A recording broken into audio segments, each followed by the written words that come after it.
1 करोड़ का सवाल देखा, 5 करोड़ का सवाल देखा, सवाल 7 करोड़ का भी देखा, लेकिन इस बार सवाल है 140 करोड़ का। 140 करोड़ उम्मीदों का। तो तैयार है टीम इंडिया जवाब देने के लिए। डीपी वर्ल्ड एशिया कप शुरू हो रहा है सोनी लिव और सोनी स्पोर्ट्स नेटवर्क के टीवी चैनल्स पर।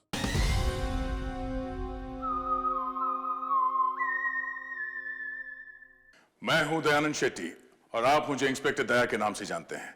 For more episodes of CID subscribe to Sony Pal and hit the bell icon.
अब इस आग में कई लोग जलेंगे।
अबे अंधा है क्या? देख के नहीं चल सकता क्या? अंधा ही हूँ भाई। अरे अरे भाई सॉरी, मेरी छड़ी मुझे पता नहीं था। आपको ऐसे नहीं निकलना चाहिए, कहीं चोट लग जाएगी आपको। माफ करिए, पर मुझे ध्यान देना चाहिए। ठीक है, आराम से जाइएगा। जी जी। आप चले जाएंगे या मैं छोड़ के आऊं? नहीं नहीं, मैं चला जाऊंगा। ठीक है, थैंक यू।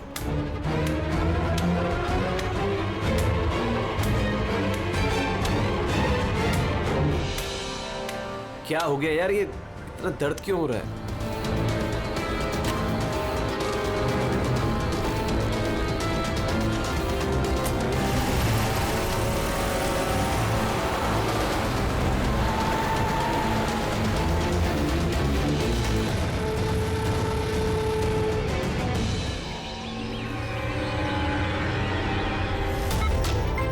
कुछ नहीं होगा रमन, तुम्हें कुछ नहीं होगा। Hold on Raman.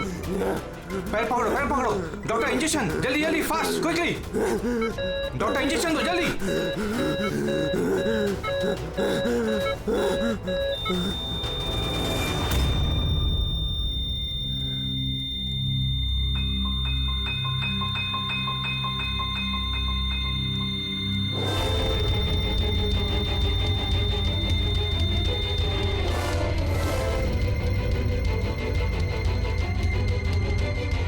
my God, he's dead. और इनकी मौत नेचुरल भी नहीं है। अब क्या? I know Priya, it's a murder. और मैंने डॉक्टर सालुंके को इस केस के बारे में सब कुछ पहले से बता दिया था। अब तक तो उन्होंने फाइंड आउट कर भी लिया होगा कि रमन की मौत की वजह क्या होगी। जहर? रमन की मौत जहर से हुई है? हाँ बस, बहुत खतरनाक जहर है। ये पहले इंसान के दिमाग पर असर करता है। पहले डिलेरियम, फोटोफोबिया, एमनेशिया। उसके बाद ये जहर इंसान के बाकी के अंगों पर असर करता है। बाकी के अंग धीरे धीरे काम करना बंद कर देते हैं और इंसान की मौत हो जाती है। सर साहब, इसका कोई एंटीडोट तो होगा ना? हर जहर का एंटीडोट होता है फ्रेडी, लेकिन उसके लिए हमें उस जहर के बारे में पूरी जानकारी होनी चाहिए। बस ये जहर आसानी से पकड़ में नहीं आता है। मुझे भी बहुत सारे टेस्ट करने पड़े इसे ढूंढने के लिए। सर, जहर दे के मारना एक अलग बात है, और ऐसा जहर देना जिससे इस तरह तड़प तड़प के मरे, ये जरा चौंकाने वाली बात नहीं लगती? लेकिन ये जो भी कोई है, ऐसी नफरत करता था रमन के साथ कि उसने उसे ऐसी खतरनाक मौत दे दी। समझ में नहीं आता कौन हो सकता है ये, कौन होगा? कोई भी हो सकता है सर, रमन को जुए की लत थी। क्रिकेट, रेस कोर्स, सट्टा, हर तरह का जुआ। और इसी चक्कर में वो 5 करोड़ के कर्जे में था। 5 करोड़? 5 करोड़? हाँ सर, उसको धमकी भरे मैसेजेस भी आए थे। उसके फोन रिकॉर्ड्स में ऐसे कई सारे मैसेजेस हैं जो उसको बुकीज और सट्टेबाजों ने भेजे। ये देखिए सर, हो सकता है इन्हीं में से किसी की धमकी सच साबित हो गई होगी। पता नहीं, पर जिस तरह से इसको मारा है सर, लगता तो नहीं है किसी बुकी का काम है। फिर भी इन्हें बुलाना तो पड़ेगा, शायद कुछ पता चल जाए। हाँ। Hello ACP Pradyuman. अच्छा, ठीक है।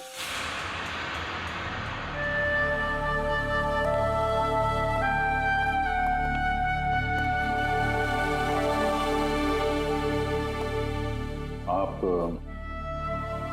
रमन का चचेरा भाई हितेन। हितेन, किसी ने रमन का खून कर दिया है। क्या लगता है आपको, किसने किया होगा? मुझे नहीं पता सर, बुरे काम का बुरा नतीजा। एक ना एक दिन तो ये सब होना ही था सर। हम किसने किया, कैसे किया, ये तो नहीं पता सर। लेकिन इतने सारे लोगों से दुश्मनी, इतने सारे लोगों का कर्जा, उन्हीं में से किसी ने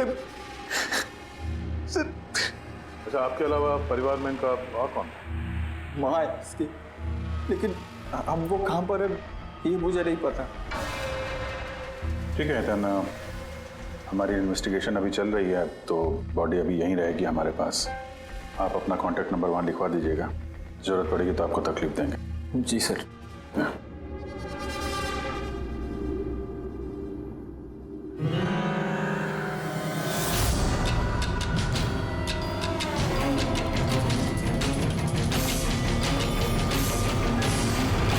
सबका उतना दुखी है नहीं जितना ही दिखा रहा है। हाँ, बॉडी ले जाने की जल्दी नहीं थी, जैसे ही बोला जाओ तो निकल गया।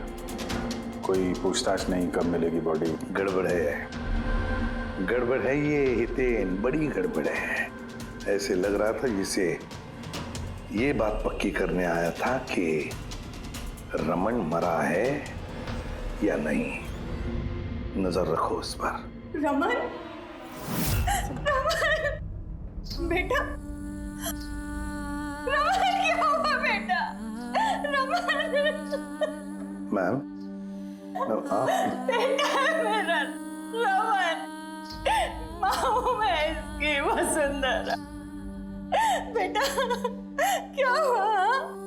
मैं तो तेरा इंतजार करती रही कि तू आएगा।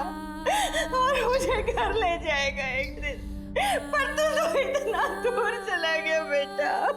रमन, तो आप अपने बेटे रमन के साथ नहीं रहती थी? जी नहीं सर। आप? सर मेरा नाम मदन है। भगवान, मुझे क्यों बिठा रखा यहाँ पे? उठा लेता मुझे ही। संभालो अपने आप को। और कितना रोग इस नालायक के लिए। इसको अपनी करनी की सजा मिली है। नहीं बेटा, ऐसा मत कहो। चाहे जैसा भी था, बेटा था मेरा। क्यों, ऐसा क्या किया था इसने इनके साथ? इन्हें अपने ही घर से बाहर निकाल दिया, सड़क पर छोड़ दिया अकेले। ऐसा क्यों? बोला माँ बहुत कर्जा है, घर बेचना पड़ेगा और मेरा खर्चा भी नहीं उठा सकता, इसीलिए मुझे छोड़ दिया। और फिर क्या करती सर, ठीक से दिखाई नहीं देता। कहाँ जाती मैं? पड़ी रही फुटपाथ पे, भूखी प्यासी, बेघर बेसहारा। फिर शायद भगवान को दया आ गई और उसने उस फरिश्ते को भेज दिया।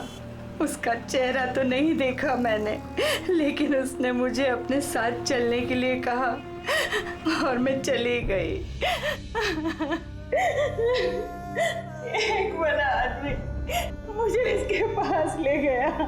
सर दरअसल मेरी एक संस्था है, संयुक्त वृद्धाश्रम। हम वहाँ पर कोशिश करते हैं कि इन जैसे बुजुर्गों को घर जैसा प्यार और सम्मान मिल सके। माँ जी मुझे वृद्धाश्रम के गेट पर मिली थी एक चिट्ठी के साथ, जिसमें लिखा था कि इनका ख्याल रखना।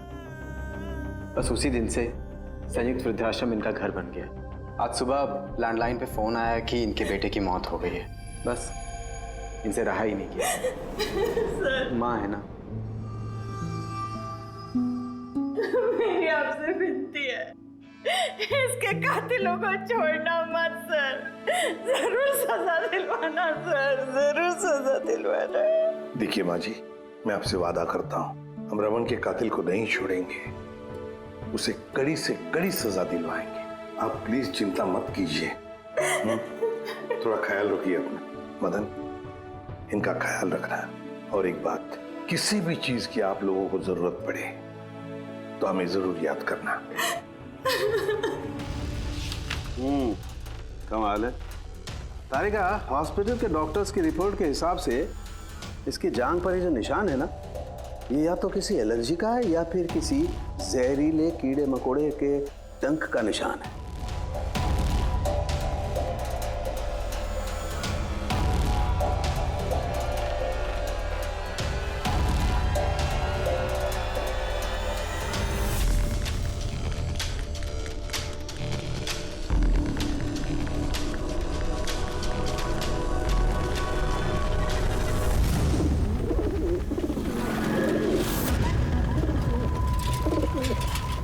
सर इस हितेन की हरकतें ठीक नहीं लग रही है सर। ऐसे ऐसे लोगों के साथ उसका उठना बैठना है, उस पर शक करना बनता है सर। एक और बात है सर, कुछ समय पहले ये रमन ने उसे अपने घर से निकाल दिया था।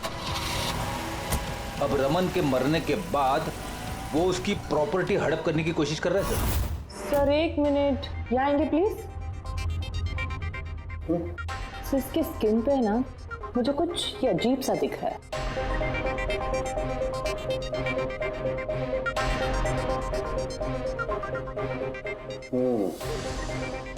तारिका, ये जो अजीब सी चीज है ना, दरअसल ये पैराफिन है। पैराफिन? मोम। अरे तो इसका मतलब वो जहर इसके थाई में नहीं इंजेक्ट किया गया? किया गया। वो जहर इसकी थाई में ही इंजेक्ट किया। तो फिर ये मोम कहाँ से आया? मोम कहाँ से आया? तारिका, यहाँ से खूनी ने जहर इंजेक्ट किया। दरअसल ये जहर मोम से, पैराफिन से कोटेड था, इसीलिए इसकी इस चमड़ी पर भी और इसके खून में भी हमें पैराफिन मिला है। क्योंकि खूनी नहीं चाहता था कि ये जहर तुरंत इसके शरीर में जाकर के असर दिखाए, इसलिए उसने इसे कोट कर दिया। और ये जो जहर है, इसको माइन, ये एक बायो पॉइजन है, जैविक जहर। खूनी ने इसे मोम से कोट किया, इसके शरीर में इंजेक्ट किया और फिर इसके शरीर की गर्मी से मोम पिघलने लगा और वो जहर इसके खून में मिलकर के अपना असर दिखाने लगा। मतलब ये जहर किसी लिक्विड फॉर्म में नहीं बल्कि पैलेट यानी छोटी गोली के फॉर्म में इसके शरीर में डाला गया है। एग्जैक्टली।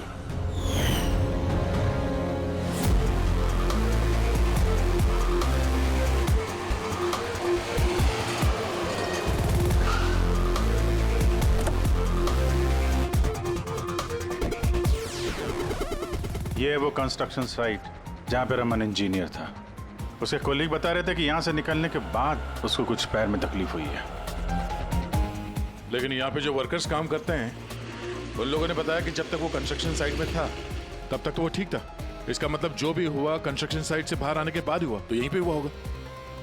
यहाँ पे तो आसपास पता करते हैं, शायद किसी ने कुछ देखा हो। सर आप लोग चलिए, मैं जरा चाय पी के आता हूँ। मतलब चाय वाले से पूछ के आता हूँ कुछ देखा है क्या। अभिजीत, ये बच्ची कंस्ट्रक्शन साइट के सामने अखबार बेच रही है, पूछते हैं उससे।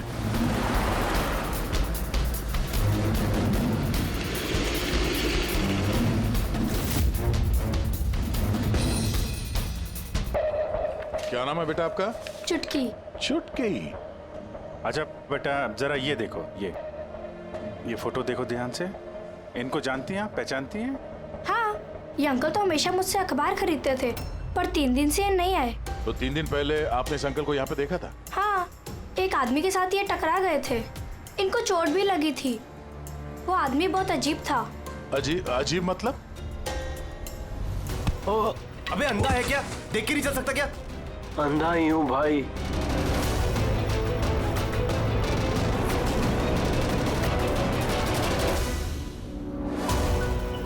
क्या हो गया यार? दर्द क्यों हो रहा है?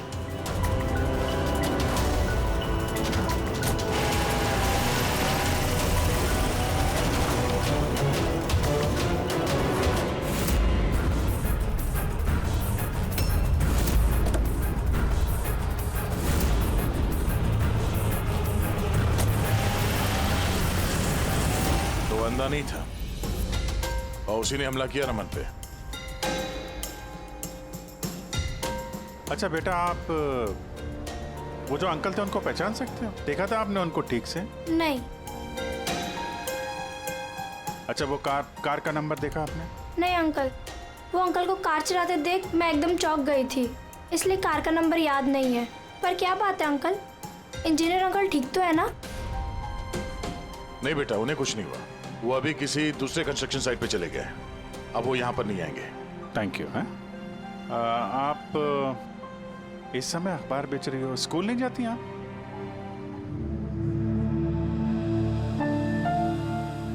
क्या बात है, हैं? स्कूल तो जाना चाहिए। आप कितनी इंटेलिजेंट लड़की हो। एक्चुअली हर बच्चे को स्कूल जाना चाहिए और आपको भी जाना चाहिए। पर स्कूल जाने के लिए बहुत सारे पैसे चाहिए ना अंकल, मेरे पास पैसे नहीं है। बेटा अगर आपको पैसे ना देना पड़े तो आप स्कूल जाएंगी? हाँ अंकल जरूर जाऊंगी, मुझे पढ़ना है।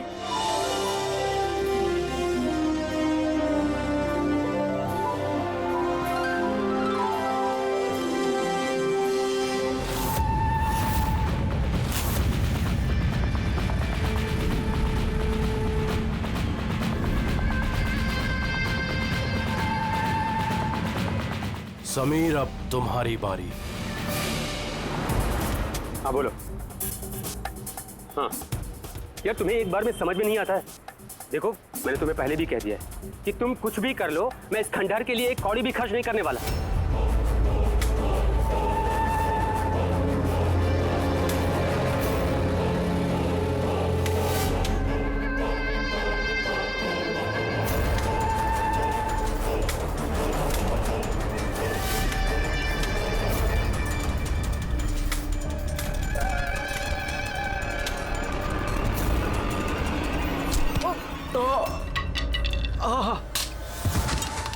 दिखाई नहीं दे।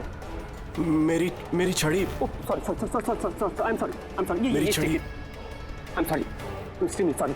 अब आपको कहीं लगी तो नहीं? आप ठीक है ना? मैं आपको कहीं ड्रॉप कर दूं? नहीं, मैं ठीक हूँ, मैं चला जाऊंगा। आप ठीक है ना? नहीं, I'm okay। आप संभाल के जाइए। हाँ जी, आप संभाल के जाइए। Okay, thank you.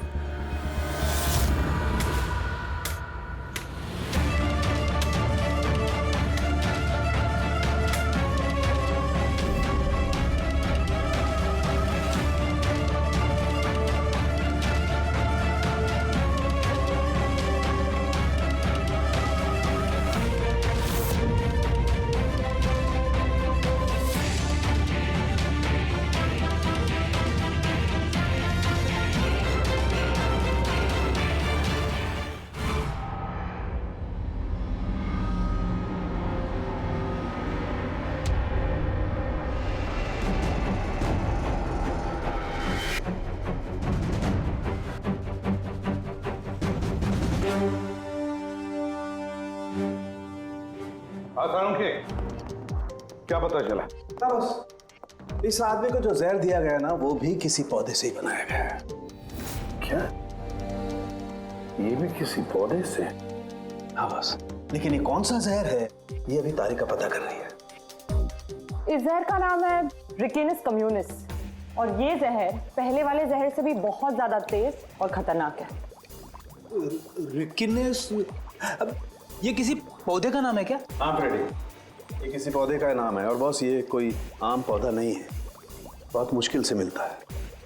और खूनी जो कोई भी हो बॉस, उसे पौधों के बारे में बड़ी अच्छी जानकारी है। हाँ, जानकारी तो होनी चाहिए पौधों के बारे में, तभी तो। लेकिन सर, इन हत्याओं की वजह क्या है? ना तो हमें रमन की हत्या का कारण पता है और ना समीर का, और दूर दूर तक इन दोनों का एक दूसरे से कोई संबंध ही नहीं है। सर, समीर और रमन के बीच में एक चीज तो कॉमन है। क्या? माय गॉड, तो ये है वो कड़ी जो समीर और रमन को जोड़ती है।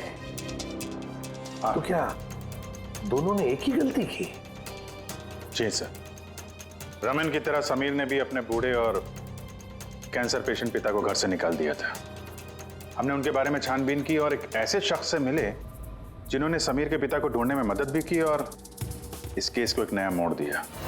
कौन है वो? सर, ये डॉक्टर दिनेश है। Hello sir. कैंसर सेंटर के चोरी। समीर के पिताजी का इलाज यही कर रहे थे। डॉक्टर दिनेश, सर एक बात समझाइए। समीर ने अपने पिताजी को घर से बाहर निकाला था, तो फिर ये समीर के पिताजी आपके यहाँ कैसे पहुंचे, आपके कैंसर सेंटर में? किसी ने उन्हें हॉस्पिटल पहुंचा दिया था। मैं हॉस्पिटल पहुंचा ही था जब मैंने इनको देखा। ये चेयर पे बैठ के कुछ बड़बड़ा रहे थे, हाथ में लिफाफा था। मैंने पूछा कि कौन है, लेकिन इनको कुछ याद नहीं था। मैंने उनके हाथ से लिफाफा लिया। पैसों के अलावा उसमें एक चिट्ठी भी थी। उसमें लिखा था कि इनको कैंसर है और हम इनको अपने यहाँ एडमिट करके इलाज शुरू करें। एडमिशन के लिए डिपॉजिट की रकम लिफाफे में है और इलाज के पैसे भी हॉस्पिटल के अकाउंट में ट्रांसफर हो जाएंगे। उनकी उम्र और हालत को देखकर मैंने उनको एडमिट तो कर लिया, पर मुझे चिंता थी अगर पैसे ना मिले तो। लेकिन भगवान का शुक्र है, अगले ही दिन इलाज के पूरे पैसे 10 लाख रुपए हॉस्पिटल के अकाउंट में ट्रांसफर हो गए थे। 10 लाख रुपए? किसने ट्रांसफर किए? सर 100% खूनी ने दिए होंगे। सर, बैंक डिटेल से पता चल जाएगा। पता चल गया, एक्चुअली पैसे समीर की वाइफ रत्ना ने दिए थे सर। ये सब मेरी गलती है सर। मेरी वजह से समीर की जान चली गई। मैंने ही उसे उकसाया था। पिताजी की देखभाल में काफी प्रॉब्लम हो रही थी और सारी प्रॉपर्टी और सब हमारे नाम पर हो ही चुका था, तो मैंने ही समीर को कह के पिताजी को घर से निकलवा दिया। शर्म नहीं आती तुम्हें? समीर के पिता तुम्हारे भी पिता समान थे, उनको ही घर से निकाल दिया। ये सब करने के बाद फिर उनकी इलाज के लिए 10 लाख रुपए क्यों दिए? मुझे किसी ने धमकी दी थी सर कि अगर पिताजी के इलाज के लिए 10 लाख रुपए नहीं दिए तो वो समीर को और मुझे मार देंगे। सर, मैंने उन्हें 10 लाख रुपए दे दिए, फिर भी उन्होंने समीर को मार दिया। और अभी भी कहा है कि अगर हर महीने पिताजी के इलाज के लिए 50,000 रुपए नहीं दिए तो वो मुझे भी मार देंगे। किसी पे शक है तुम्हें? नहीं। उसके बारे में कुछ याद है? उसकी आवाज, उसका लहजा, कुछ भी याद नहीं। सर प्लीज मुझे बचा लीजिए। सर मैं मरना नहीं चाहती। सर मैं पिताजी को घर ले आऊंगी, मैं उनकी पूरी देखभाल करूंगी, पूरी कोई तकलीफ नहीं होगी। सर आप प्लीज मुझे बचा लीजिए। घबराओ सर प्लीज मुझे बचा। कुछ नहीं होने देंगे तुम्हें हम। तो भी जिस नंबर से इसे धमकी भरे कॉल आते थे, और नंबर ले लो और पता करो कहाँ का है। आप चलिए।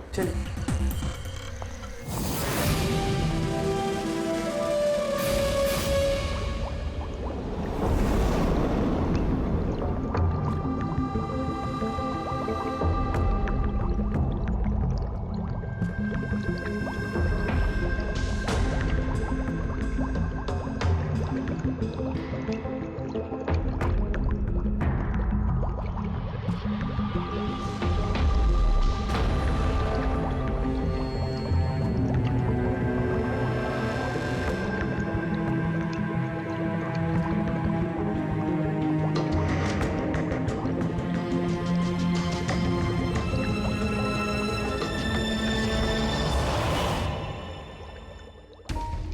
हमने इतने सारे एंटीडोट्स बना लिए, लेकिन इसकी क्या गारंटी है कि खूनी इन्हीं में से किसी जहर का इस्तेमाल करेगा। अब कुछ भी हो जाए, हम खूनी का दिमाग तो नहीं पढ़ सकते ना। तुम्हारी बात बिल्कुल ठीक है तारिका, लेकिन एक बात समझो, खूनी इन पौधों का जहर निकाल करके इस्तेमाल कर रहा है, इन पौधों का पहले से भी ज्यादा तेज हर बार। तो हमें हमेशा चौकन्ना रहना पड़ेगा। पता नहीं वो अगली बार कौन से पौधे का जहर किस पर इस्तेमाल करे, पता नहीं किस पर, कब, कहां, कैसे, किस पौधे का, पता नहीं।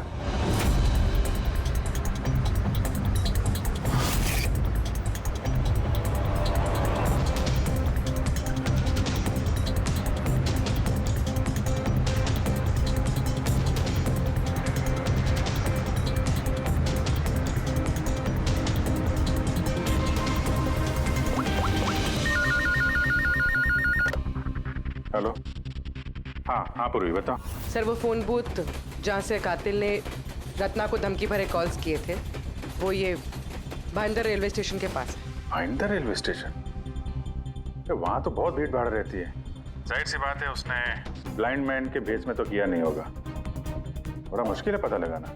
सर किसी को कुछ पता तो नहीं है, लेकिन एक खास बात यह है कि ये कॉल्स सुबह 11 से 12 के बीच किए गए हैं और रेलवे स्टेशन के पास एक बस स्टैंड भी है जहाँ से बस जाती है पुणे। बस स्टैंड भी पास में ही है, तो ट्रेन से भी जा सकता है और बस से भी। चलो कोई बात नहीं, देखते हैं। भाईंदर, इसका मतलब कि खूनी मुंबई से ही है और सिर्फ समीर का खून करने के लिए पुणे गया था। तो पुणे वो ट्रेन से गया होगा या फिर बस से या फिर कोई प्राइवेट गाड़ी या फिर खुद की गाड़ी से। वही तो सर, खूनी को पता था कि हम लोग रत्ना तक पहुंच जाएंगे, पर ये कॉल वाली बात खुलेगी, इसलिए वो हमें गुमराह कर रहा है सर। खेल खेल रहा है हमारे साथ। हाँ, खेल खेल रहा है। मगर सर हम लोग खूनी तक पहुंचेंगे कैसे? हमारे पास उसके खिलाफ तो कोई इंफॉर्मेशन है ही नहीं और हमें यह भी नहीं पता है कि उसका अगला शिकार कौन होने वाला है। पंकज, इससे पहले कि खूनी अपनी शिकार तक पहुंचे, हम शिकार उसके सामने डाल देंगे। ये घटना आज सुबह 10 बजे की है। मुंबई के गोरेगांव रेलवे स्टेशन पर एक बुजुर्ग ने रेल के नीचे आकर अपनी जान देने की कोशिश की। वहां मौजूद लोगों ने उन्हें बचा लिया। आइए जानते हैं कि आखिर वो क्या वजह है जिसने एक बुजुर्ग को ये करने पर मजबूर कर दिया। मुझे क्यों पकड़ के रखा हुआ? छोड़ दो मुझे, मैं नहीं जीना चाहता हूँ। क्या करूंगा मैं जी करके? लेकिन आपके साथ हुआ क्या है? आखिर आप क्यों मरना चाहते हैं? क्या हुआ? मेरे साथ क्या हुआ? मुझे मेरे इकलौते बेटे ने घर से बाहर निकाल दिया, अकेले करके। मैंने अपने बच्चे को इतने प्यार से पाला पोसा और उसने मुझे घर से बाहर निकाल दिया। ये तो बड़े दुख की बात है। आखिर क्या हो गया हमारी आजकल की पीढ़ी को? आपका बेटा करता क्या है? क्या करता है? स्कूल जाता है। टीचर है? नहीं, पढ़ता है, स्कूल में पढ़ता है। अभी 8 साल का ही तो है। जी क्या कहा आपने? क्या कहा मैंने? आपका बेटा कितने साल का है? कितने साल का है? आपने कहा 8 साल का है। मेरा बेटा 8 साल का है, उसने मुझे घर से बाहर निकाल दिया। मैं मर जाऊंगा। सुना आपने? इनका दावा है कि इनके 8 साल के बेटे ने इनको घर से बाहर निकाल दिया। आखिर क्या वजह है? कौन है ये 8 साल का बच्चा? रेल की पटरी पर जान देने की कोशिश करने वाले बुजुर्ग के 8 साल के बेटे का पता चल गया है। वो दरअसल 33 साल का सॉफ्टवेयर इंजीनियर है। बुजुर्ग की दिमागी हालत ठीक नहीं है, इसलिए अब भी वो उसे 8 साल का बच्चा ही समझते हैं। उनका बेटा अमेरिका में रहता है और उसने उन्हें घर से बाहर निकाल दिया है। उसके बाद ही बुजुर्ग ने अपनी जान देने की कोशिश की। आइए उनके बेटे से ही पूछते कि उन्होंने आखिर ऐसा क्यों किया। सर एक सवाल सर, सर क्या ये सच है कि आपने अपने पिताजी को घर से बाहर निकाल दिया है? हाँ ये सच है। सर आप आखिर आपने ऐसा क्यों किया? आपको एक बार भी बुरा नहीं लगा? हाँ निकाला मैंने, और बुरा भी नहीं लगा। आप जानते हैं इनको? आपने कभी झेला इनको? इनको अल्जाइमर्स की बीमारी है। मैं पागल हो गया उनका ख्याल रखते रखते। मेरी खुद की एक लाइफ है, मेरी वाइफ है, मेरी फैमिली है। मैं क्या करूं? कब तक पैसे दे के इनका ट्रीटमेंट का काम कराते रहूं मैं? पैसे नहीं मेरे पास, सब खत्म हो गया। अरे यहाँ से, अरे छोड़ दो मेरा पीछा, मेरे दूर चले जाओ मुझसे। परेशान हो गया आपसे मैं। ये तमाशा देखो खड़ा कर दिया। खुश हो गए? चले जाओ मुझे छोड़ गए यार। Sir sir sir sir sir sir कभी आप भी तो छोटे थे ना। इन्होंने आपको पाल पोस के बड़ा किया, इस लायक बनाया, और आपने इन्हें घर से ही बाहर निकाल दिया। तुमको बहुत प्यार आ रहा है? हाँ? जा अडॉप्ट कर ले जाके। दिमाग खराब मत करो मेरा। तुमको जो करना था ना तुमने आके कर लिया बवाल खड़ा। प्यार भी मिल गई ना तुमको, पैसे कमा लिए ना। हटो यहाँ से। तो देखा आपने कि किस तरह एक लड़के ने अपने बाप को घर से बाहर निकाल दिया। अब ये बेचारे बुजुर्ग कहाँ जाएंगे, किसके साथ रह जाएंगे? इन्होंने अपनी सारी पूंजी अपने लड़के पे लगा दी, और आज इनके लड़के ने इनको घर से बाहर निकाल दिया।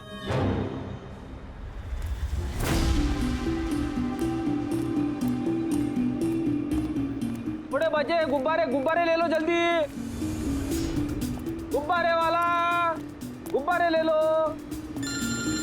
अरे बेटा गुब्बारे गुब्बारे गुब्बारे ले लो,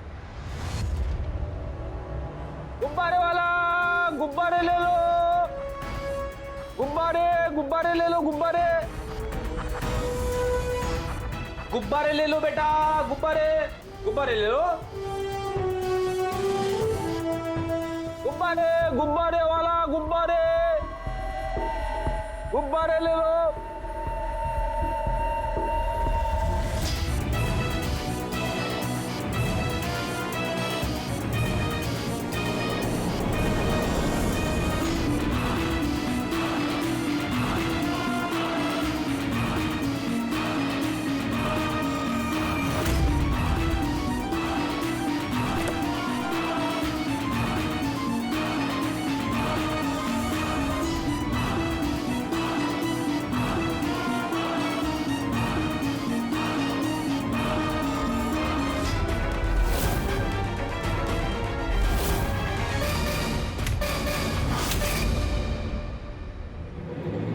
सर सर एक अंधा बिल्डिंग की तरफ आ रहा है।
इतने सारे लोग?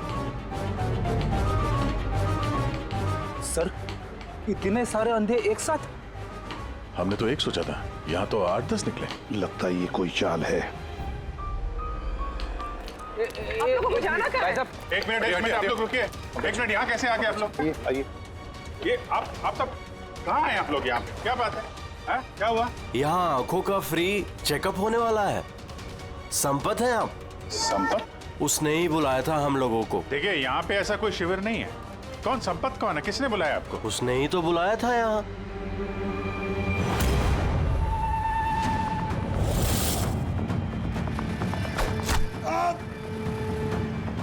पंकज पंकज पंकज क्या हुआ? पंकज वो रहा।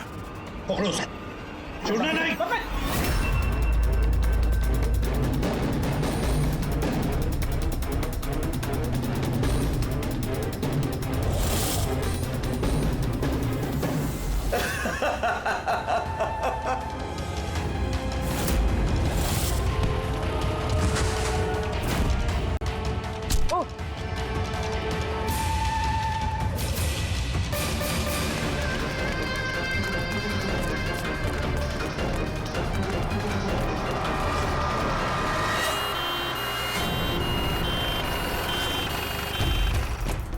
आजा जल्दी आजा।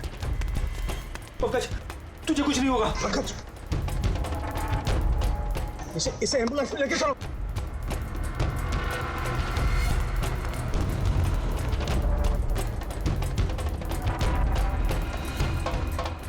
पंकज पंकज तुझे कुछ नहीं होगा। पंकज तारिका ये लो, इससे जहर का पता करो। अगर जहर का पता नहीं चला तो हम एंटीडोट नहीं दे पाएंगे। मेरी बात सुन रहे हो तुम? सुना नहीं है पंकज, आंखें बंद मत होने देना। आदिश हमारे पास इसका एंटीडोट हो, वरना हमें इसे हॉस्पिटल ले जाना पड़ेगा। एंड आई एम श्योर ये वाला जहर पहले वाले जहर से बहुत ज्यादा स्ट्रॉन्ग है। तारिका एक काम करो, नेशनल बायो सेंटर को फोन करो और उसे लाइन पर रखो।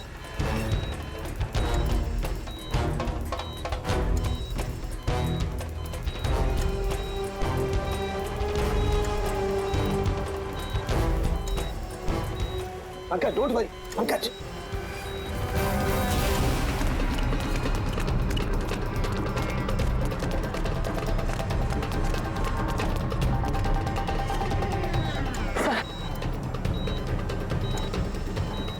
ओह माय गॉड, ये नहीं हो सकता है। और सूत्र तो जहर ही बदल दिया। लेकिन सर हमारे पास इतने सारे एंटीडोट्स है, कोई ना कोई तो काम करेगा ना। कोई काम नहीं करेगा बॉस, ये पौधे का जहर ही नहीं है, उसने जहर बिल्कुल बदल दिया है। अब क्या होगा सर? करना कुछ यार। पंकज पंकज कीप ब्रीदिंग, सब ठीक हो जाएगा। हाँ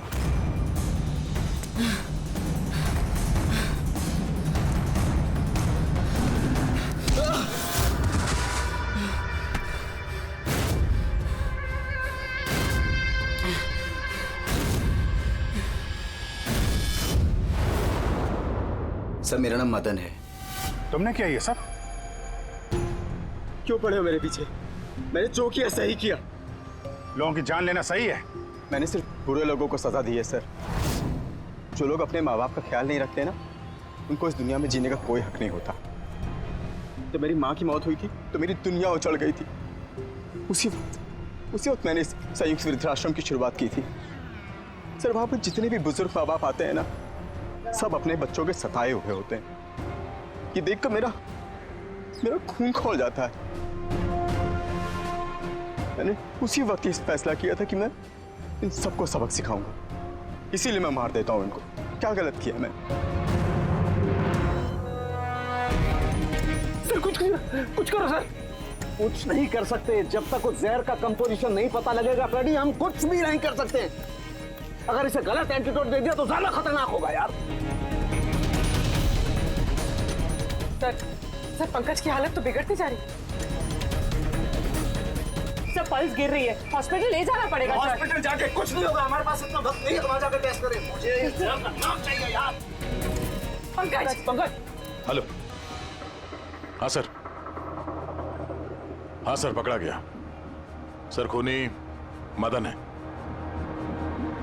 हाँ जहर हम पता करते हैं। कभी पता नहीं चलेगा तुमको, कभी पता नहीं चलेगा तुम लोगों को। उसने भी पापा को सताया। मदन गाड़ी। Oh no. मदन एम्बुलेंस बुलाना पड़ेगा जल्दी। नहीं सर कोई फायदा नहीं है, मेरा काम हो गया है। नहीं मदन, मान लिया तुमने उन लोगों के साथ जो कुछ भी किया, मान लिया, लेकिन तुमने जिसे वो जहर चुबाया है वो बेगुनाह है, निर्दोष है, उसने कुछ नहीं किया। वो जहर कौन सा बताओ? हाँ BTX।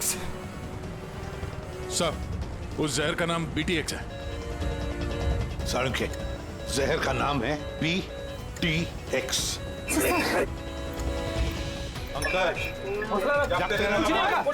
आंखें बंद मत होने देना। मदन बस हो गया you'll be all right। बस अब पंकज को कुछ नहीं हो सकता है, कुछ भी नहीं। Welcome my boy. घबराओ मत, कुछ नहीं होगा तुम्हें। तुम आदमी अच्छे थे मदन, लेकिन तुमने जो किया वो सही नहीं था। ये तो चला गया अभिजीत, पर चाहे कुछ भी हो जाए, इसका वो वृद्धाश्रम बंद नहीं होने देंगे। For more updates, subscribe to our channel, click the show links and enjoy watching the videos.